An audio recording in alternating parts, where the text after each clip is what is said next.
Welcome back to my channel Suni's kitchen. Like చేయండి, share చేయండి, subscribe. Hi అండి. ఈరోజైతే గాయత్రీదేవి అమ్మవారికి ఇష్టమైన నిమ్మకాయ పులిహార చేసి చూపిస్తాను.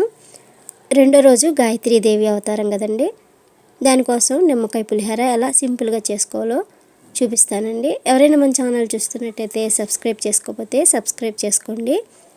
అలాగే ఈ 10 రోజులు కూడా అమ్మవారికి నైవేద్యాలుగా ఏమేమి పెడతారో నేను చేసి చూపిస్తూ ఉంటాను. తేలిగ్గా సింపుల్గా చేసుకోవచ్చు. అయితే ఇక మన వంటలోకి వెళ్ళిపోదాం. ఒక డబ్బా బియ్యం తీసుకున్నానండి. మన ఇంట్లో తినేవాళ్ళని బట్టి లేదా మనం ప్రసాదం బయట పంచాలన్నా అలా చూసుకొని రైస్ అయితే కడిగి పెట్టేసుకోండి. నేను ఇక తెప్పాలకి ఇలా పసుపు రాసేసి బొట్లు పెట్టేసి పొయ్యి మీద పెట్టేశానండి. ఇక బియ్యం మనం కడిగి నానబెట్టి ఉంచుకున్నాను. ఒక 10 నిమిషాల పాటు వేసేసుకున్నాను. బియ్యం కూడా వేసి ఇక పొయ్యి వెలిగించేసి కొంచెం పసుపు వేసేసుకున్నానండి. పసుపులో ఉడికిందనుకోండి రైస్ చాలా కలర్ఫుల్గా ఉంటుంది. మనం తాలింపులో పసుపు వేసే కంట ఇలా రైస్లో పసుపు వేసి ఉడికించామనుకోండి రైస్ బాగుంటుంది.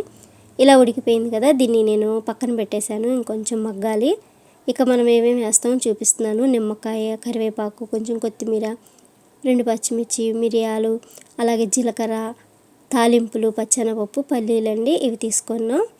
ఒక కళాయి పెట్టేసుకొని ఆయిల్ వేసుకొని ఒక 3 స్పూన్లు ఆయిల్ వేసానండి. ఇక ఫస్ట్ తాలింపులు వేసేసుకుందాం.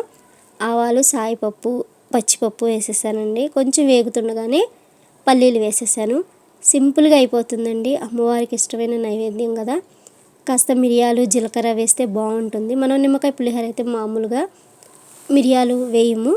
మిరియాలు వేస్తే ఇంకా బాగుంటుంది. చూడండి, ఈ విధంగా పచ్చిమిర్చి వేసేసుకున్నాను. కరివేపాకు మీ కారాన్ని బట్టి మీరు మిరియాలు కూడా చూసుకొని వేసుకోండి. మిరియాలు వేసుకున్నాను, జీలకర్ర వేసుకున్నాను. ఇక ఇవి కాస్త వేగనిద్దామండి. సిమ్లో పెట్టి వేయించుకున్నాను అనుకోండి కాస్త క్రంచీగా ఉంటాయి. 2 ఎండుమిర్చి కూడా వేసానండి. చూడండి, కాస్త ఇంగువ అంటే ఒక 1/2 స్పూన్ అంతా ఇంగువ వేసాను. ఇవి వేగిపోయినాయి కదా, దీన్ని పక్కన పెట్టేసుకుందాం. ఒక బేసిన్ తీసేసుకొని దాంట్లోకి రైస్ వేసేద్దామండి. కాస్త చల్లారనిద్దాం రైస్ని.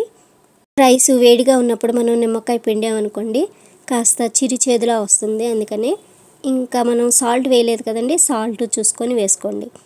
సాల్ట్ వేసేసుకొని ఇలా కలిపేసుకుందాం. ఇక దీంట్లోకి తాలింపులు వేస్తానండి. ఇలా వేసేసి ఇలా కలిపేసుకోవడమే.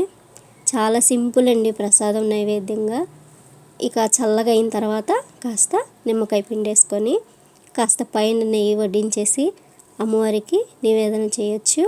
చూడండి, ఇలా గింజలు తీసేసి ఇలా కలిపేసేయండి. చూడండి, చాలా సింపుల్గా అయిపోయింది కదా. కాస్త మిరియాలు, జీలకర్ర వేయండి, ఫ్లేవర్ మారుతుంది. టేస్ట్ కూడా చాలా బాగుంటుంది. పైన కాస్త కొత్తిమీర వేసి ఇలా నేను అమ్మవారికి నైవేద్యంగా పెట్టేశాను. ఇలా ఒక గిన్నెలోకి తీసుకొని నేను అమ్మవారికి అయితే నైవేద్యంగా నివేదన చేస్తానండి. ట్రై చేయండి.